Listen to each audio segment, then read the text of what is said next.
Hey everybody, I'm Tommy. You're on the Love Boat. Hope you're having a good Sunday. It's great to see all of you here. Kristen Melinda, good to see you. Jane and Barbara Aldrich, glad that you're here. Hey, Jess Joan, glad you are here. Kevin Hawthorne, Lakeland, Florida, in the boat. I was going to say in the house, but that didn't work. Honey, how are you? Glad that you're here. So, I'm hoping, how are you, Susie? I'm hoping that you all have heard of 3i Atlas. Do me a favor and put a deuce in the chat if you have any idea what I'm talking about. Put a 2 up there. Hey, Audra in Denver, good to see you. If you know what I'm talking about, if you know what 3i Atlas is, give me a 2. Murph, good to see you. By the way, there's no points. There's no right or wrong answer to that one. You know what I mean there? Johnny Scribble? I do. There is no right or wrong answer. But if everybody has heard of it, then we'll skip a little bit of the intro. Hey, Westlight Burn, good to see you. No clue. Okay, then we'll do it. All right, here you go. So very often on this planet, we get to see comets that come zipping through our solar system. 3i Atlas is the name of a comet that is going through our solar system. Now, normally comets are made up of large chunks of like ghetto ice, right? From the slushy part of the atmosphere. Way the hell out there. There's just a nasty part of stuff where things tend to form together, and then you get these balls of ice that have all kinds of dust and nasty stuff in them. And they cruise through the atmosphere, and we get very cool shows because as they get closer to the sun does something that they call sublimation, which you can kind of think of as melting, except it goes from ice to gas. It skips that whole going liquid part on account of the sun's wicked hot and all of that radiation and whatnot. Joe, good to see you. So it cooks, and the gas from it actually propels it like it's a rocket. And these things tend to pick up speed when they start getting closer to the sun, and they give us a cool show. There's a large tail that comes off of it that they call a coma, and it's just it's a very cool show. Halley's Comet is a famous one. If you haven't seen it, you missed it. You probably will not see it again in your lifetime. But this comet is acting a lot different, and it's not your average everyday comet. Hey, Brock Bandy, the reason it is not, and the reason it is called 3i Atlas.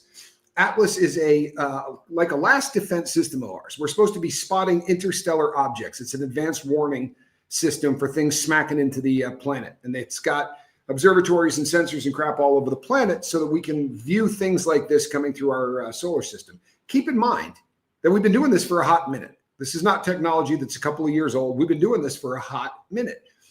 This is the third interstellar object. And by interstellar, I mean this baby ain't from our solar system. This came from some other solar system, right? This came from outside the Milky Way. This is the third interstellar object that we have ever seen. We had one called Oumuamua. We had one called Boris or Borisov or something along those lines. And this is the third. But this one's really different. It does a lot of things that don't make any sense. As I said, comets are made up of frozen water. So when they go through the solar system, we have some very advanced equipment out there that can take a look at all of the gas coming off the back end of it, and it can actually tell you what it's made of, which I find fascinating. But we've got these deep space telescopes, and they will look at the crap coming off the back of the comet and say to you, well, it's made up primarily of whatever. This has an 8-to-1 ratio of carbon. Right? If I'm not mistaken, let me make sure that that is correct. Mm-hmm. Yeah. Carbon dioxide, which is not what comets ought to be made up on. If you figure that water is hydrogen and oxygen, right? So most of these have a very rich hydrogen kind of a tail because you're gassing water, and that's what propels the comet. This doesn't do that. And it also does a lot of other really weird stuff. For instance, it shows unbelievably bright light, massive amounts of bright light. Now, this is usually, again, caused by the sublimation because as the stuff starts to gas out, you get a light show. This is doing that before it gets anywhere near the sun. And it seems to be that the lights reflect on sides that aren't catching light from the sun, which doesn't make any sense. And it's one of about 50 things about this that doesn't make any sense. For instance, if you take a big rock, a comet, and you whip it through the Milky Way, the odds that it's going to come close to a planet are pretty small because we're pretty. If you think about how big how big the Milky Way is, for something to come through the galaxy and just get lucky enough to go by a planet and get a good look at it is rare. This one has a strange orbit that takes it by a lot of planets, right? So they put some quantum computing stuff and some AI on it to determine what the odds of something coming through the solar system actually passing within, say, 3 or 4 planets, because that's odd, right? Well, as it turns out, the odds of that happening just naturally, about 99.95% of the time, this is an impossibility. So that's odd. And when you start to add all of these other odd things, a lot of scientists start to speculate, because that's what scientists do, right? The high amount of carbon that is coming out of this thing, people said, what if there's some kind of a life form on there that breathes in oxygen and breathes out carbon dioxide? They would have to jettison the carbon dioxide off of the vehicle. Now, you say, well, it's a comet. Comets don't do with light what this does. There are times it almost looks like it's cloaking. There are times that it looks like it's glowing way, way hotter than it ought to. And another odd thing is this: when it gets to the closest point to the Earth, when we got a shot at really getting a good look at this thing and studying the dog crap out of it, having a real good idea of what it's made up from, and figuring a lot out about it, at its closest point, it's going to duck behind the sun, and we're not going to see anything. The odds that all of that happens, now you're starting to take that 0.005 and narrowing it down even further. Now, I'll tell you something. People win lotteries, right? Every day somebody hits a lottery.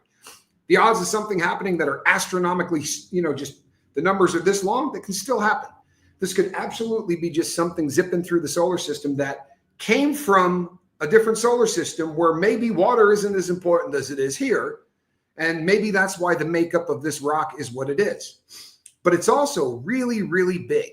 And it's not the first object to come into our solar system interstellarly and act really strange. Oumuamua, which it's a Hawaiian word, and I believe it translates to the one who is sent, kind of like a probe.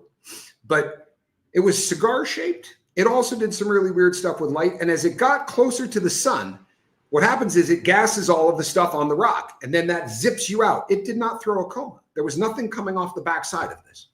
That's odd, right? And people started going, well, maybe it's made of metal. Maybe it's made of something other than what a comet is, because if you're not throwing something off of it that we can see, well, then you're not acting like a comet. And it seemed to increase its speed massively at a time when it shouldn't.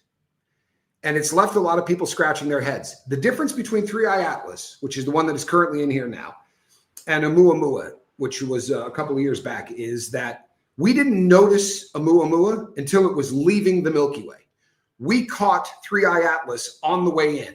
Now, I'm not here to do the doom and gloom thing. This thing, according to everybody who is more intelligent than me, and that's a lot of people, has no chance whatsoever of hitting Earth. That's not what I'm here to talk about. I'm fascinated by the shutdown of available information on this puppy. This is what makes me nervous. There are a lot of scientists out there that are saying the color that emits off of this thing does it in a pulsation. And those pulsations are mathematical. They're timeable.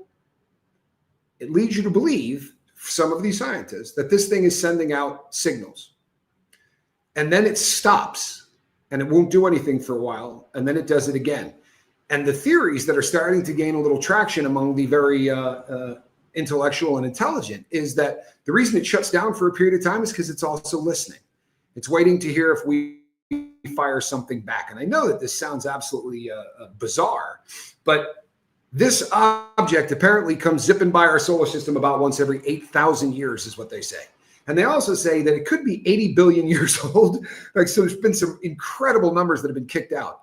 I have a struggle believing that anything that is about the size of Manhattan, which some of the people believe it is, would be able to continue to go through the solar system, passing by star after star and not break down for that long a period of time.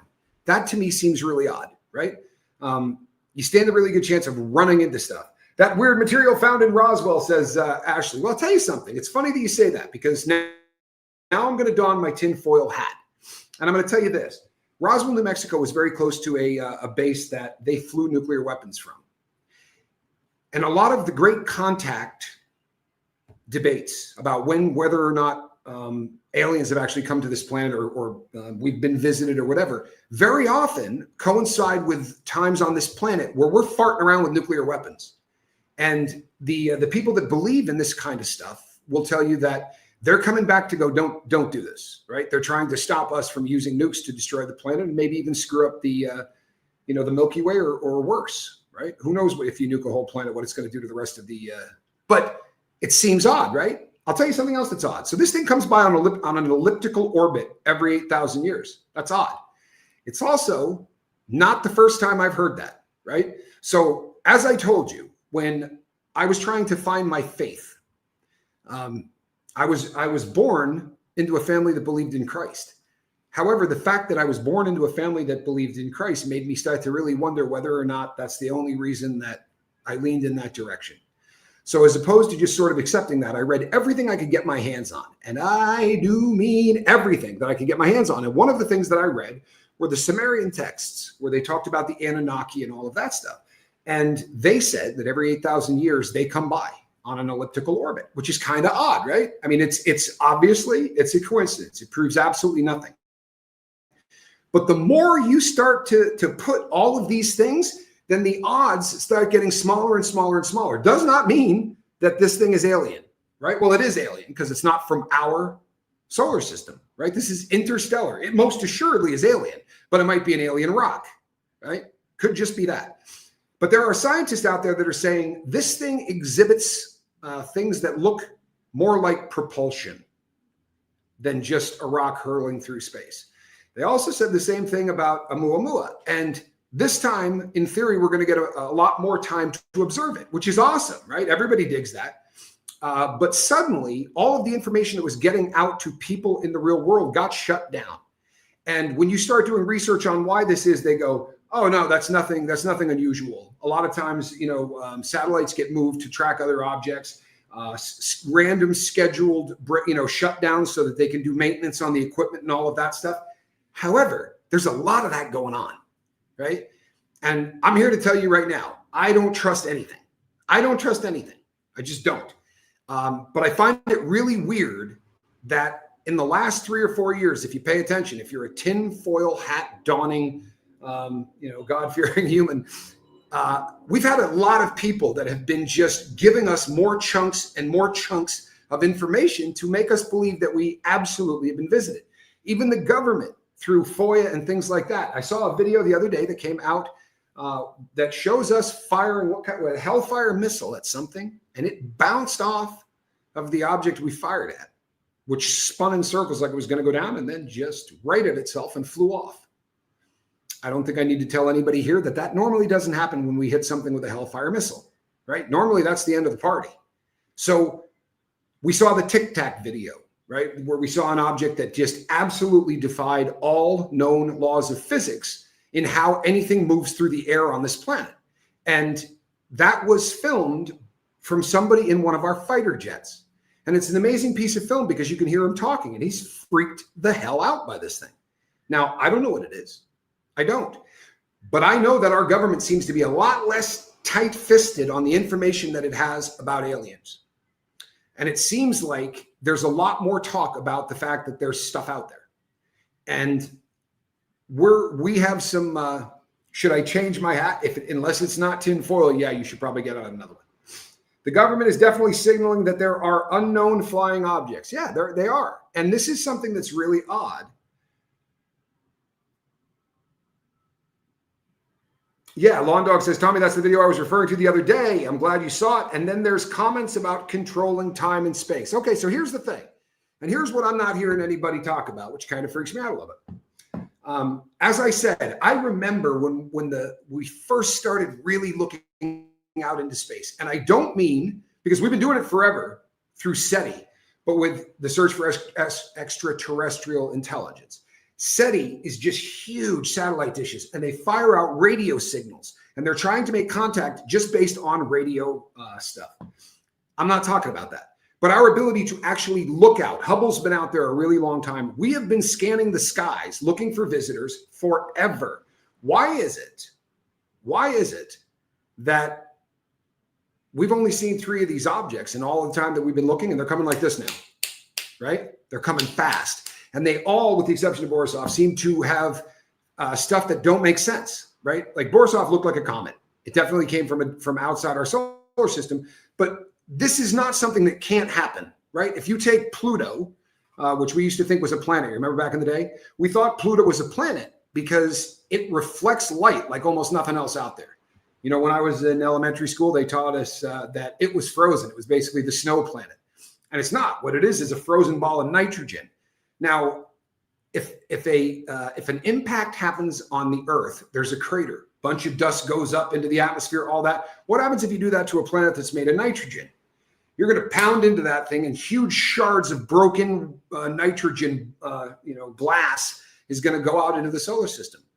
And the reason I bring that up is if something made of nitrogen were to pass by the sun, you would get the sublimation. You would get that to melt and instantly turn to gas, right?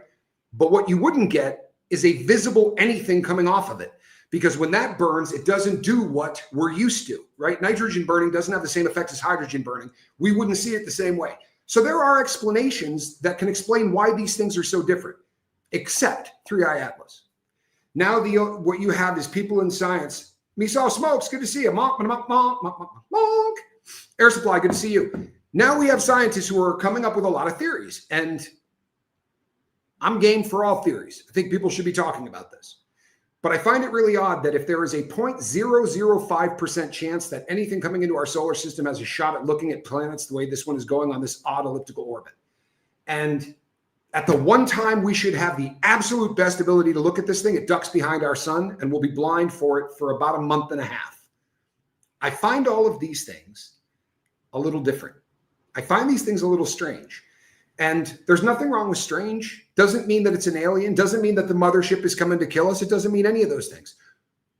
But when information that is usually pumped out to people on the streets as much as they want, no one cares if you're picking this information up until they do. And once it seems like these things are starting to be hidden, then there's a problem. Kelly, good to see you.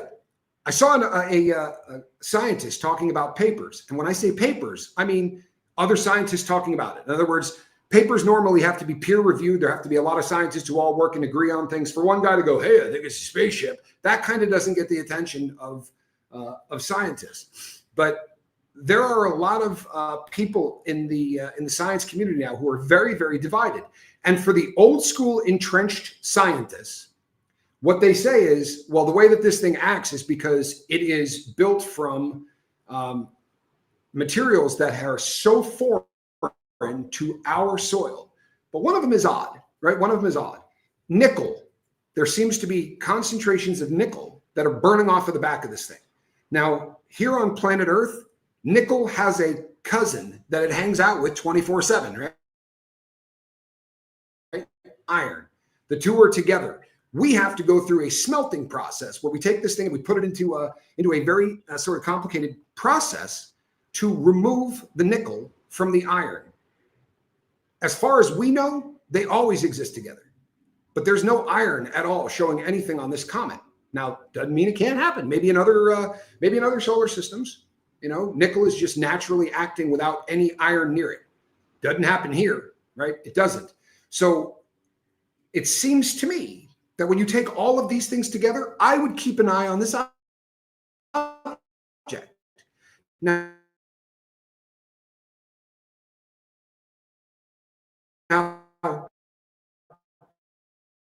this is a difference that said the pulsations are absolutely mathematical. You can literally take them, put them into a computer, and figure out that these pulses, it's not, It's not Morse code, but it is metered and it is intentional and it is trying to convey something, and it is in the sort of universal language of math, right? Now, they're being mocked for this.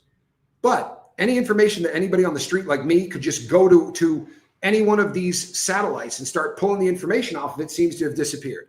And as I was saying a second ago, I saw a bunch of scientists getting together and saying another really weird thing that happened is most of the equipment that we use to observe this thing all kind of had catastrophic failure at a time when we would have been able to really take some amazing images of this.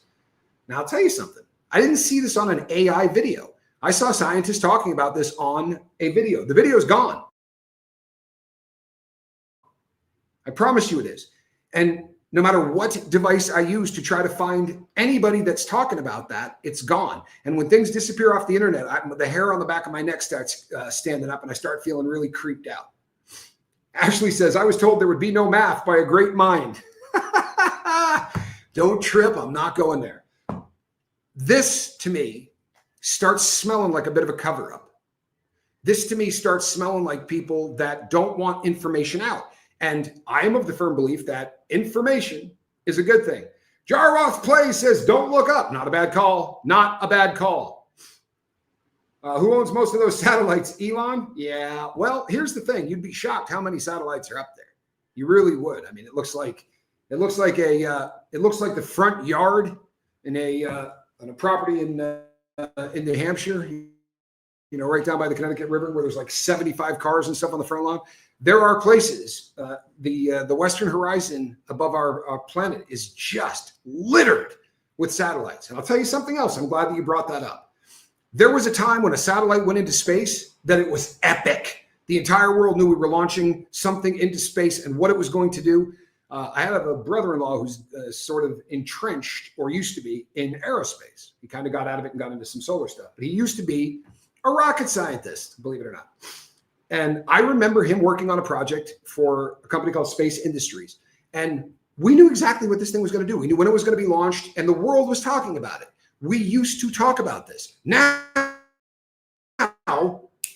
they're going up like this. We got no idea what these satellites are doing, but they're going up one after another after another. I think that on this planet, 15,000 satellites in space. 15,000. Do you think we know what 50 of them are doing? Johnny Scoville, you're a beast. Look at him. He was faster than Kristen Melinda. You don't see that very often. Called her a troll yesterday, catching a lot of hell for that. I met the world's best mod. You can see how you can confuse those two. Yeah, look at Kristen. She's bumming. Yeah, well, every once in a while, you know what I mean? Johnny Scoville could be on that. Project Bluebeam was real, right? There has been a massive amount of disinformation. Our government, you can look this up. You can do freedom of information stuff on this. But you know how you used to see guys going with a big thing full of chew in the back when they're looking, who said, well, I was fishing with my uncle and the beam came down and pulled us up. And, you know, they never take somebody who looks like they might have been educated at Harvard. They always take guys that look like they might be tripping on mushrooms. And it was designed to make any legitimate story of some kind of contact or abduction look stupid. I'm not coming up with this as a concept. Our government came up with that as a concept. They wanted misinformation and crap loads of it because there's just too many things that don't make sense. And I'm going to dive into this stuff. So if you're not someone that wears a tinfoil hat, you're probably going to bum out on some of these subjects. But I want to tell you something. Some of it should just be painfully obvious, right? Painfully obvious. I read a book called The First 72 Hours After Roswell or something along those lines. And they interview a lot of people that were involved in what happened in Roswell, New Mexico back in July 1947. Might want to look that up for me. It was either 47, 49, or somewhere in there, but it happened in Roswell, New Mexico in July. First landing happened between the 3rd and the 4th, and the next one happened between the 5th and the 6th. However, right, there are soldiers who talk about going out to the debris field to help pick things up. And they talk about how the debris field had been plowed. Like you could see something that had hit the earth and put a good-sized divot in there. Weather balloons don't put good-sized divots in the earth. The famous newspaper article that says, we have a saucer, right? Alien spacecraft lands. That wasn't the National Enquirer. That paper was part of the military. That was a military paper. They put that out and the next day it came out and went, that's a balloon. No one on planet Earth can be dumb enough to believe that you would see something that looks to you like a spacecraft and then go out and look at something that's a balloon. Weather balloons are not something you need a whole lot of imagination to figure out. Yes, some are made of mylar. But if you read some of the things that the accounts that come out of the people that saw what they took out of that debris field, we've been getting misled for a long time. I'm sorry, we have. Now, I don't know what the hell happened there. I really don't. I'm not telling you aliens came here because I don't know. But I do know this. It was BS. It was BS. And the good thing is this. We're now in an age of unbelievable communication. And people from all over the world are refusing to get BS'd on 3i Atlas. There are a lot of people that are doing everything within their power to spend a lot more time looking at this. I'm going to put on a tinfoil hat and say, what's one thing to unite the world and put an end to our current wars? Tracy Jackson, Johnny Scoville said this earlier. I was having a conversation with my brother, or swamp gas. Well played, Brock Bandy. Tracy, this is actually, I think this is pretty astute. I told Johnny that too. If you wanted the entire world to come together, right? Ronald Reagan said this on the floor of the United Nations when I was still in high school. He said, I wonder how fast we would come together as a planet if we knew we were about to get attacked by aliens. Seemed like an odd thing to say at the time. But I've watched president after president after president go on talk shows and be asked about aliens, and I've never seen one of them really comfortable. Honestly, every one of those questions seem to make these presidents wildly uncomfortable. Brock Bandy brings up War of Worlds, and I'll tell you something. War of the Worlds was a show on the radio, right, where the host acted as if he was doing a no-joke news report. It was Orson Welles, if I'm not mistaken, and he said they're here, they're out in the street, and people lost their mother-loving minds. There were people listening to this that literally thought, this is it. And from that moment forward, there has kind of been this belief that if they were to come out, grab a microphone and say, we're not alone in the universe, it would be like one of those scenes from The Simpsons where everybody hears it and just rips their hair off and people start exploding. I'm not sure why it would interfere with anything that we believed. Honestly, it wouldn't screw with any of my belief systems. I'll be really honest with you. I've thought that there's been aliens for a really, really long time. I look at the pyramids and go, did that with a chisel in 20 years? Pretty damn impressive. Had to set one of those blocks down every 6 minutes or something like that. And they're what? They're about the size of 18-wheelers or small. The small ones are like large SUVs. But a bunch of guys on wooden rollers, right, managed to place one of those every 6 years and busted that out in 20 minutes. Damn, that's impressive. Especially when you consider that even though you were chiseling with instrumentation, I mean, tools that were made of what? Bronze at that point? But you can't slip a credit card between any of the blocks. Does that check out to you? Because it doesn't to me. Yeah, I mean, we couldn't do it today with the equipment we got. And for those who don't know, pyramids didn't look like that. After a really good earthquake, they robbed all of the granite that was on the outside of it. That had buffed, polished stone on the outside of those things. Imagine how cool that must have looked. Wharton Thistle, good to see you, brother. Glad that you are here. I'm crazy to think that. Good to have you. Aliens equals Nephilim. You know what? I think, honest to God, I don't think this is a bad argument. If you don't know what they're talking about, Genesis 6 in the Bible, there is a verse that says the Nephilim were on the planet at that time, right? And that they were the gods of the old stories. They were like demigods, half gods, superhuman. And when they say gods of the old stories, I picture Zeus, I picture Pluto, those kind of things, the giants, the big ones. And it has been theorized often that these were fallen angels that bred with humans. It says in Genesis 6 that the sons of gods found the daughters of man attractive, and they mated. And there are people that believe, many, that the deluge, the great flood, which every single culture on planet Earth makes reference to, was designed to get rid of that group of half-breeds or half-aliens or whatever, half-gods, whatever you want to call them. So are aliens Nephilim? They might be. Because if we've been looking at the sky this friggin' long, why is it that no interstellar objects come in and then they start showing up like this? And as I've said, when we start playing with nukes, and I mean moving them, right? The Cuban Missile Crisis. When we start getting hot and heavy with nuclear weapons, alien sightings seem to be much more prevalent. Currently, I'm not sure if you know this, but currently over in Russia, they're moving nukes. They are. Tactical nukes are now being parked out in the open. They are moving around some hardware that should never be played with. And I find all of this fascinating. I think it's a very interesting time. Tom Cruise is a Nephilim in disguise. I believe he's a Thetan. Not trying to split hairs here, but I'm pretty sure he's a Thetan, right? Which is just Satan said with a lisp. Have you ever heard Ron Hubbard talk? Bit of a lisp on that man. And bad grill. Sat down in a dentist chair. I do this just because every once in a while a Scientologist will watch this and I enjoy that. He sat down in a dentist chair and got a little nitrous oxide, had a really weird experience, and started his entire downward spiral into that absolute bizarre cult that he created. And I got news for you. I have huffed enough nitrous oxide, right? We used to call it hippie crack. It was very, very popular at Grateful Dead shows. Never caused me to go off in any of that direction. Worst it ever got for me, Johnny Scoville, was the wah-wahs. You familiar with this? Wah, wah, wah. You start getting these auditory hallucinations. It was lovely. You could smell LRH's breath through video. Yeah, no, there's no question. There is no question.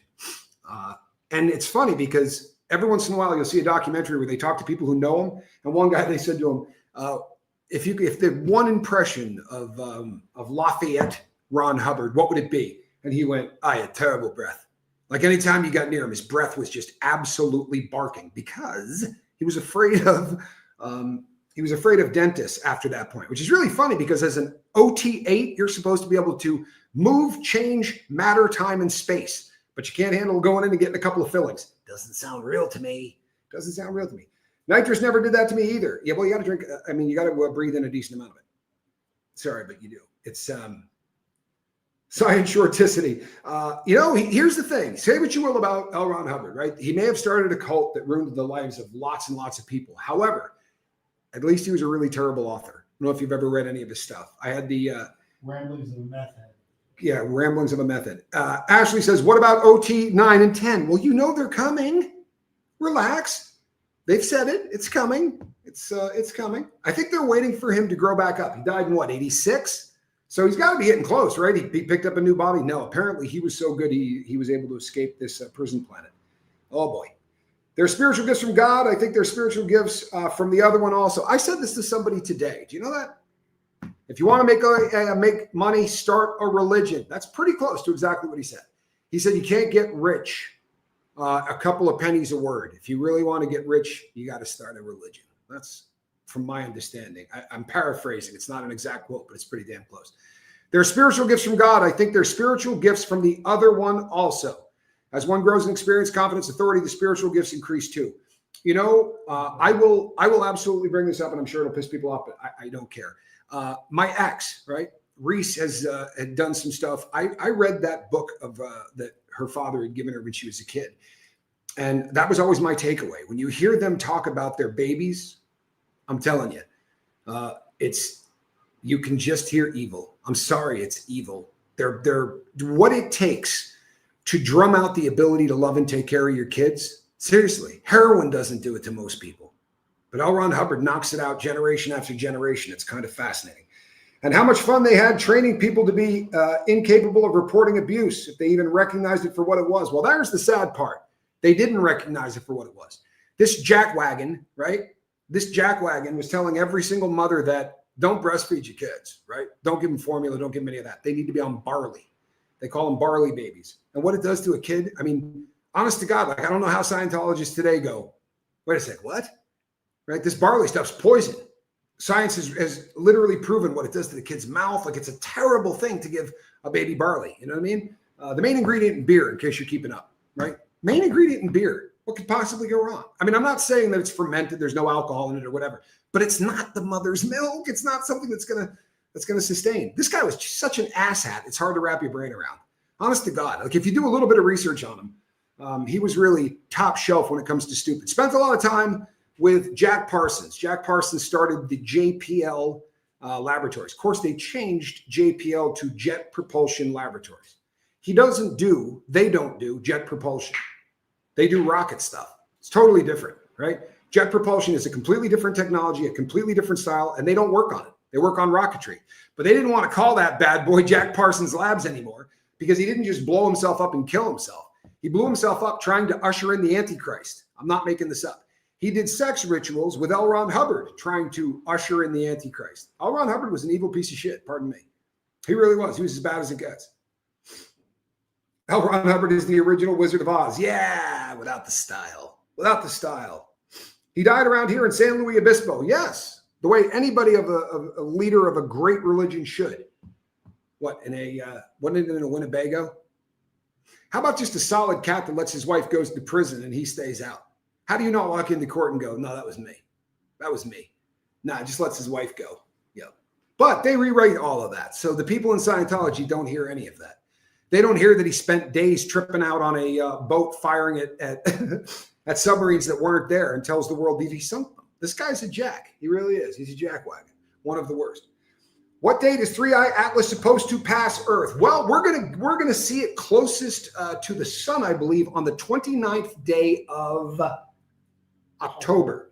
Yeah, but it's going to be closest to the Earth in, I believe, in December, right? And then we're going to, and then it's going to disappear for a while because it's going to be on the backside of the sun, and it's going to pop out a couple of months later. Now, if you're paranoid, that's the time to be nervous.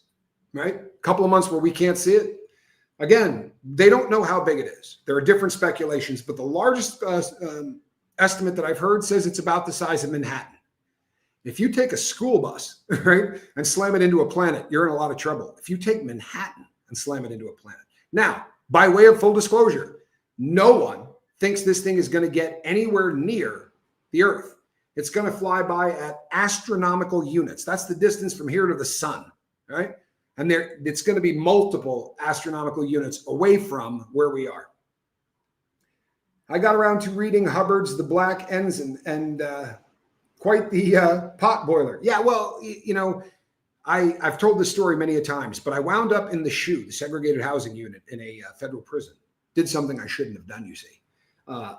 And they had the entire Battlefield Earth, the whole series on their book cart. And every time it came by, the only books no one was taking off that book cart was that series. So the ability to get all of them, and it was going to take up 6 to 7 months, and I was going to be in the SHU probably a year and a half, locked down all day. So I read the entire Battlefield Earth, and I'm going to save you some time. Would you like me to give you a recap of it? Don't do it.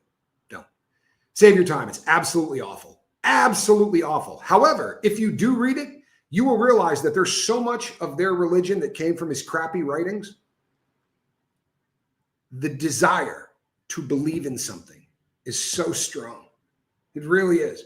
That if somebody shows up and says in a really loud and authoritative voice, I have the answers, especially if you got a good toy to play with, right? That e-meter BS.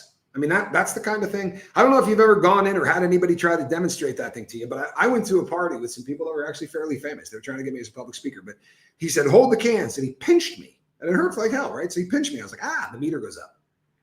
And then he said, I want you to think about the worst emotional pain that you can remember from your life. And I thought about something that was fairly traumatic from my past. And the meter moved again. And I was like, cool. And then he went on to tell me that doesn't matter. I can stay a Christian. I can stay a Christian. It doesn't matter. That's BS. I promise you. Third, Interstellar. That is the third interstellar object, correct, that we have seen, right? That we have seen. But we've been looking out there for a hot minute. And there are scientists that think that this is a rock. And there are scientists that don't. And they're clashing heads. The fascinating thing and the thing to keep an eye on is when they start restricting information from the general public, something's not right. You follow me on that? So when this first popped up, there were YouTubers all over the place that were tapping into all of the sort of the computers, all of the available information from all of these telescopes. Anything that they look at, you can go and look at the stuff. My old partner, Mark Wages, is absolutely incredible. You should stop by Wages World. He's got game. Mark Wages, Wages World, like Wayne's World, Wages World. Blue Kool-Aid, they call him. Tell him Tommy sent you. But he spends time all day long looking out into space by going to all of these boards. When they go, we're not going to release any of that stuff anymore. There's a reason why. There's a reason why. This thing is making scientists nervous. Make no mistake, this thing is making scientists nervous. So I was a library volunteer 3 different times. Wharton Thistle, that's awesome. No lie. I could absolutely see myself doing that. I grew up among people who are very careful to never follow any person or group too closely. I was about 6 when Jonestown happened. Yeah, for there's nobody here young enough to not know Jonestown. Want to hear a funny story? I was on a date with a person that was too young for me to be on a date with. Right? She was like 22, and I think I was 30 something. It was a blind date. It was terrible. And I was talking to someone who said to me, "Hey, you can't be out with somebody that young." I said, "Yeah." I said, "I'm not even really having fun." He said, "Where is she?" I said, "She went into a 7-Eleven. He said, "When she comes out, you have to ask her if she knows what Jonestown is. And if she doesn't know what Jonestown is, you can't date her." And I was like, that's your litmus test? He goes, "It's a good one, I promise you." So I said to this girl when she came out carrying her 4-pack of wine coolers, don't judge me. She sat in the car and my friend said, leave me on. He goes, I'll mute myself, but leave the phone on. I want to hear her answer. So I said to her, hey, do you know what Jonestown is? And she said, of course I know what Jonestown is. And I was like, all right, we're good to go. And then she said, it was that rock concert, right? And you could hear my friend cackle on the phone. I had to pick it up really quick. And she goes, what is that? I said, my friend's ringtone. Yeah, I remember the pictures of Jonestown as well. That was one of the first magazine articles I ever read as a human being. And it was because I was terrified. We used to get a bunch of magazines in my house, Time, Newsweek, all of them. And every one of them had a picture on the cover of a galvanized bucket that held the Kool-Aid that Jim Jones mixed. And the inside were pictures of bodies stacked on top of each other right where they fell. What was it? 900 and some odd bodies or something. It was the biggest mass suicide ever, right? Terrible, terrible stuff. Happened in South America, happened in French Guiana. No, happened in Africa. I'm not sure. It was in French Guiana, I think. Somebody look that up for me. Was it French Guiana? Pretty sure it was French Guiana. But they went to start a religious group and it was all going to be great. And then we sent down somebody from the United States government to check on them. And as he walked around, everybody seemed really happy, but a couple of dudes whispered, were like, hey, this isn't good. And once Jim Jones from the People's Temple, he started this cult, he sent people to the runway to try to intercept them. And they opened up and killed the congressman, which, needless to say, allowed him to do now they're coming for us. Told you they were going to come. He'd been preaching it forever. Another guy did way too much speed.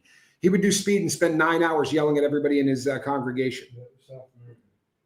Yeah, Just Jones says, was it really suicide? Anyone who tried to leave was shot. My understanding is that the vast majority of people drank that Kool-Aid. But yeah, there were dozens of people that made a run for it and were shot. They definitely did not let anybody get away. But the biggest numbers were people that drank that Kool-Aid, which is why the term drinking the Kool-Aid has now become part of the lexicon. My parents were very protective over what we watched on TV and what we read until we were a little older, maybe 10 or 11. Then they relaxed a little. You know what? It's funny that you say that because it's definitely forced suicide. And you know what I mean? Honestly, with few exceptions, it's all forced suicide. And with few exceptions, I mean, when the Hale-Bopp comet went by, which is a massive comet, it's one of the biggest ones, that guy, Applegate, guy that cut off his junk, told all of his other people to do it. He intended to catch Hale-Bopp comet on the way by. All of the people that committed suicide in that cult did it. They filmed the video first. Heaven's Gate. But it was Hale-Bopp. It was the comet. 1997. He was out there. If you ever seen him, he looks like this. Applewhite. Had these huge eyes. He was terrifying. Marshall Applewhite. Thank you. He wore, you can drink this Kool-Aid. See, Monk's been around. That's my boy. That's how my old partner ends his shows. And you can drink this Kool-Aid.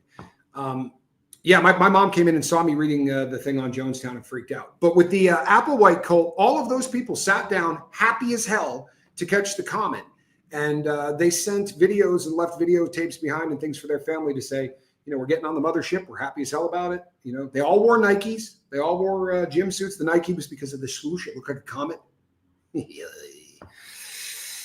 Heaven's Gate was scary. It really was. Renee B., good to see you. I remember my little stepdaughter asked me to read her to sleep. I felt honored and sad that her real dad didn't do that. Warren, I don't blame you. I don't blame you. You know, I've told the story of me going into a tailspin when they took my daughter away. I used to read to her every night before she went to bed. And I called one night and they just cut that off and I went nuts. I really did. It was the beginning of a death spiral that lasted for a really long time.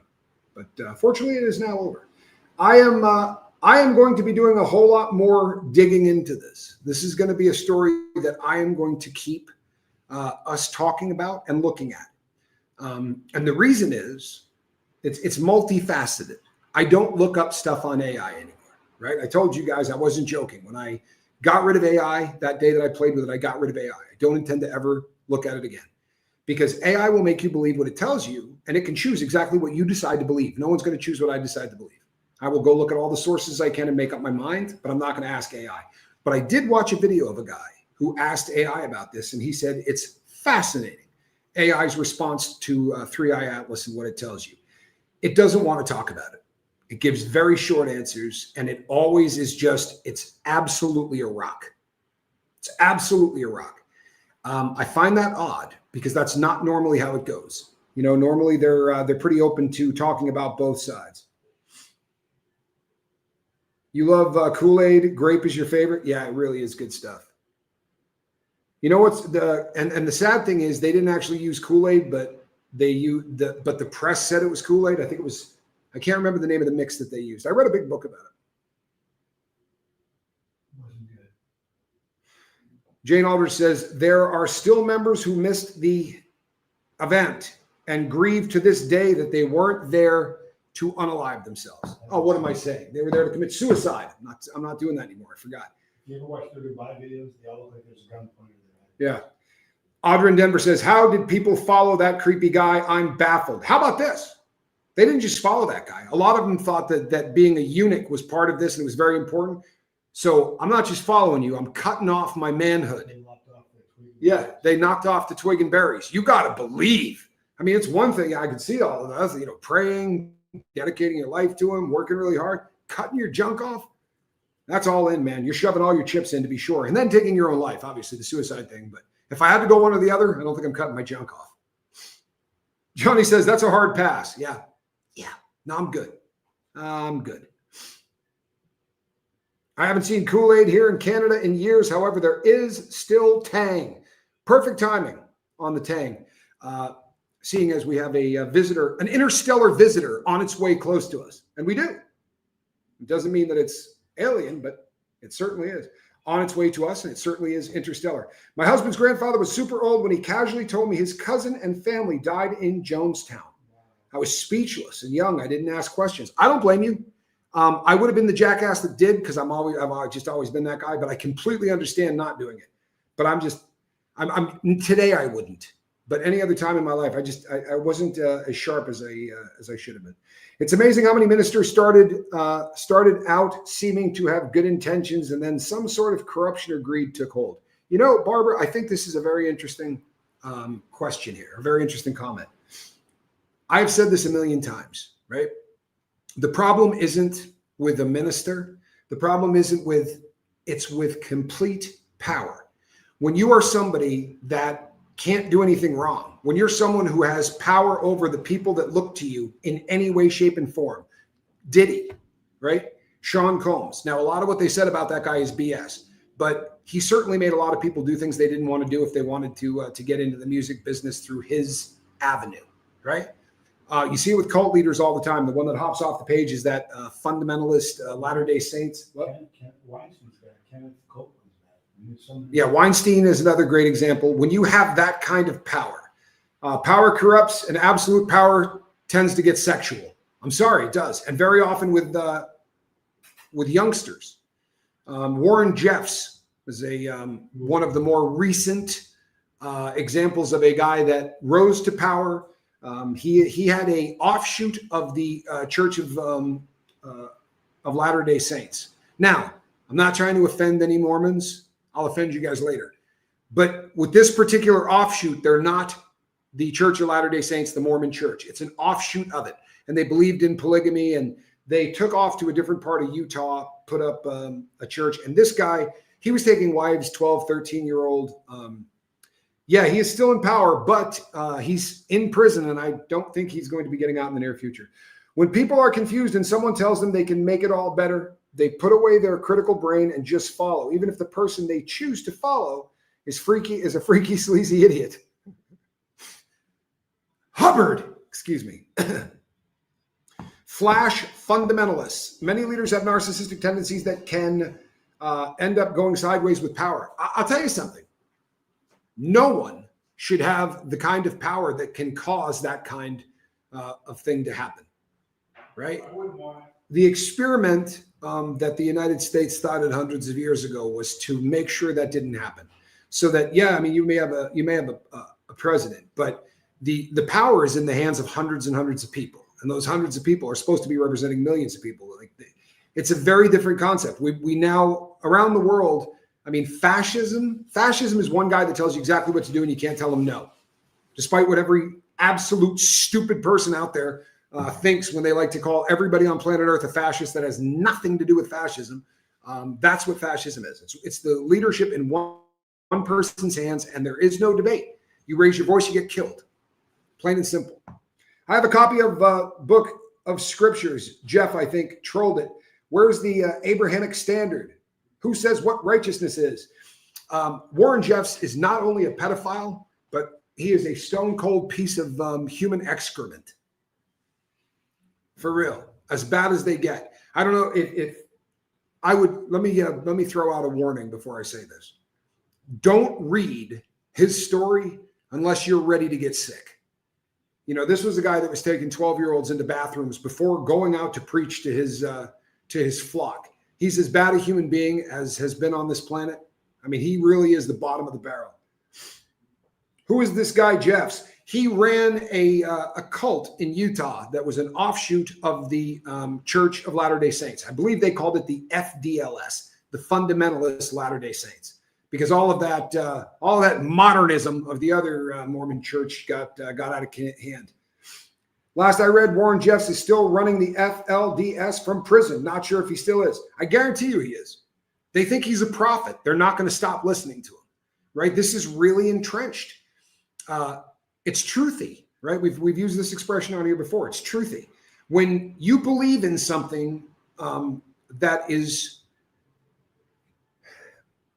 not even truth will make it otherwise, right? They believe so hard that if you go and you take the evidence, you put it on the table, you go, here's a picture of him with a 12-year-old 4 minutes before he went on stage. They'll go, yeah, that's photoshopped. That's not real. They simply can't look at it, right? That's it. They can't. And well, that's a cult, isn't it? Right? It's a person whose power starts to outshine humanity.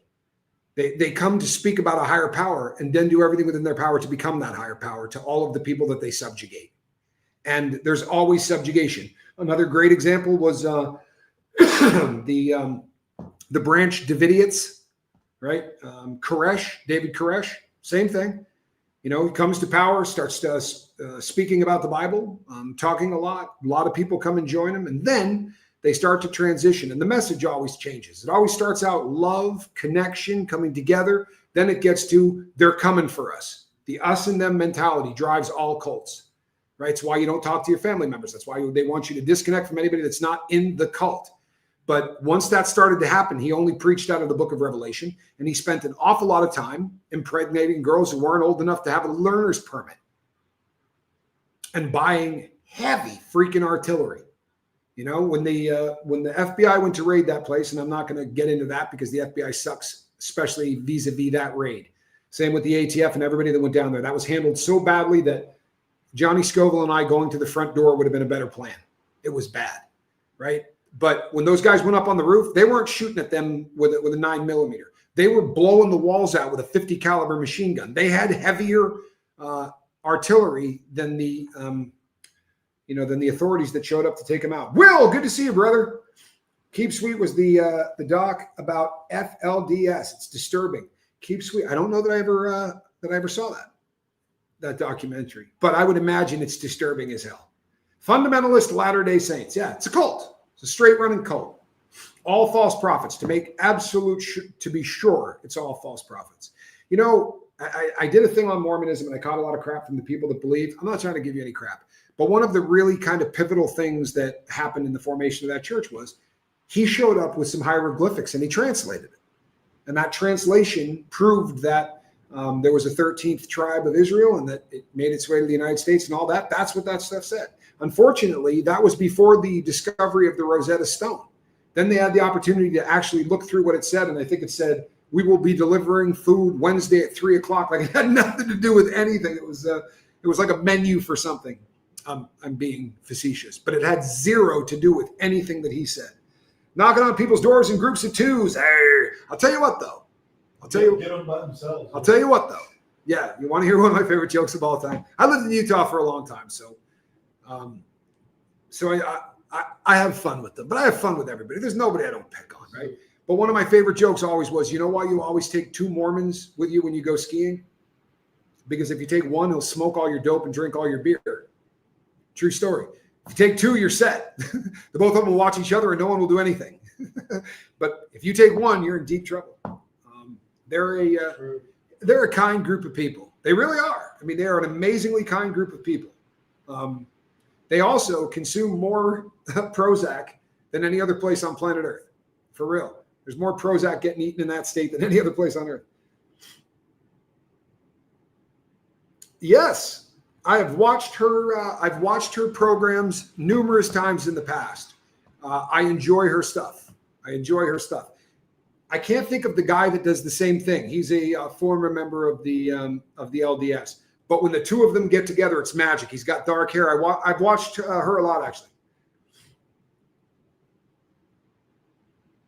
Kellyanne says, sorry, let's get that again. I told them that they were looking for the Messiah. He's already come and gone. They missed it. Well, they believe that, he made a North American tour after, My feeling, Joseph Smith was a charlatan. Let me tell you something that'll sum this up. He grew up, was born and started to be raised about 3 miles from where I grew up. And just about everybody from there is full of crap. Am I right, Johnny?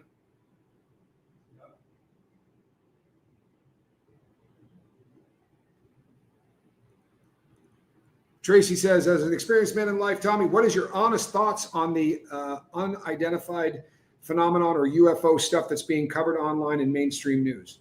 I'm going to tell you, it's not going to be popular with a lot of you, but I don't care because that's kind of who I'm at now. I am of the firm belief that a day is coming where God's going to rapture the church. There's going to be an awful lot of people that disappear, and they're going to need an excuse for where all of those people went, and they're going to blame it on the aliens. There's been abductions. We know there's been abductions, but this is a mass abduction. I kind of believe that that's where we're going, but that's just me. You can believe that I'm crazy, and you know what? We can still be friends. I promise you. Back when the Mormons started, a lot of religions started around the same time. Most of them didn't last. Mormonism continues. Well, that's because they had those gold plates and the Uman and the Thurman. Can't remember what it's called. It's not. I'm making that up, but it's pretty damn close to that. That's what it sounds like. But I know all religions. Here's the thing. I was having a conversation with Reese Corbell about this once. I don't care what the religion is. It's based on faith, right? Ron Hubbard is this guy that shows up, in the 50s and says, hey, I got it all figured out. And this is who we really are. It's kind of hard to wrap your brain around. So is a burning bush. So is a virgin birth, right? All of them require faith. You understand? However, I'll make you a challenge. And this is how I'm going to end this show. I'll lose a few more subs. As I said, I've read every religious text out there. I really did. I had a lot of time on my hands. One of the things that I came away with, prescription pain med abuse is very high with women in Utah. Thoughts? Well, it takes away pain, doesn't it? Right? It absolutely takes away pain, and that's kind of a big deal. I look for prophecy. I look for things that books predict that actually come true. And if you find the book that has the most prophecies that come true, that's probably a good thing. Now you can say, Nostradamus had a lot of prophecies that come true. You know what he did all day long? He said, I predict this. He was the Hubbard of his day. He was the L. Ron Hubbard of predictions, right? L. Ron Hubbard wrote all those books. He predicted about 45 things a day. And if you just keep doing that, you're going to catch a couple. But there's a book out there that has about 1,300 or something like that predictions in it.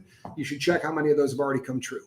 You should also read what the rest of them predict because it's pretty damn heavy, right? It really is. Question, when my mother died, the Jehovah's Witness kept writing me letters and showing up at the house. I had to go there and ask them to please stop writing me, etc. Well, here's the thing. All religions will prophesize, right? They proselytize. They want to come out and they want to win you over. And the cynics will say, that's because you're going to donate money to them every Sunday, and that's how they stay in business. And the believers will say it's because they don't want to see any souls wasted or anything else, and they want you to know the truth of salvation, whatever that salvation is for that religion. I can't answer why all of them do it.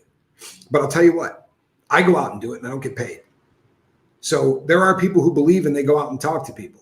I try not to do it in places that they're not ready to hear me. I'm not looking for violence. I'm not looking to piss people off. I'm not looking for any of that. But people that want to hear it, I'm wide open. I got absolutely no shame whatsoever in the things that I believe. And I never have. I just used to care a lot more about making a living, right? And it's not that I can afford not to. But when I have something in my mouth and I don't say it, I swallow it. When the show is over, I feel like a hypocrite. And I feel like a word you're no longer allowed to use in the English language. I've used it a couple of times recently. Yeah, I feel like a faggot. I feel like a guy that just doesn't have any backbone. And I'm not doing that anymore. I'm going to say the things that my beliefs are going to be out.